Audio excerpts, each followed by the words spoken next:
All in a kirtle of discoloured say he clothed was, he painted full of eyes, and in his bosom secretly there lay an hateful snake, the which his tail upties in many folds, and mortal sting implies.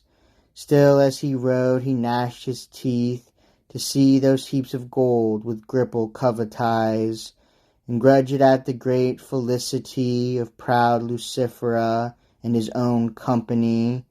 He hated all good works and virtuous deeds, and him no less that any like did use, and who with gracious bread the hungry feeds, his alms for want of faith he doth accuse, so every good to bad he doth abuse. And eke the verse of famous poets' wit he does backbite, and spiteful poison spews from leprous mouth on all that ever writ. Such one vile envy was, that fifth in row did sit, and him beside rides fierce revenging wrath upon a lion loath for to be led, and in his hand a burning brand he hath, the which he brandisheth about his head.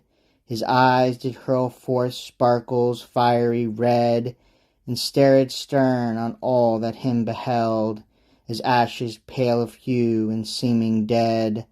And on his dagger still his hand he held, trembling through hasty rage, when choler in him swelled.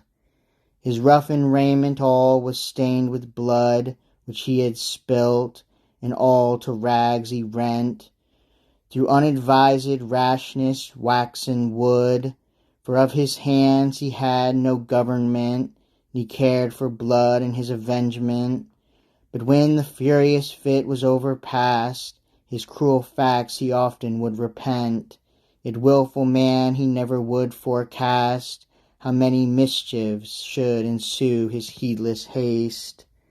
Full many mischiefs follow cruel wrath, abhorred bloodshed and tumultuous strife, unmanly murder and unthrifty scathe, bitter despite with rancor's rusty knife, and fretting grief the enemy of life. All these and many evils more haunt ire, the swelling spleen and frenzy raging rife, the shaking palsy and St. Francis fire. Such one was wrath, the last of this ungodly Tyre.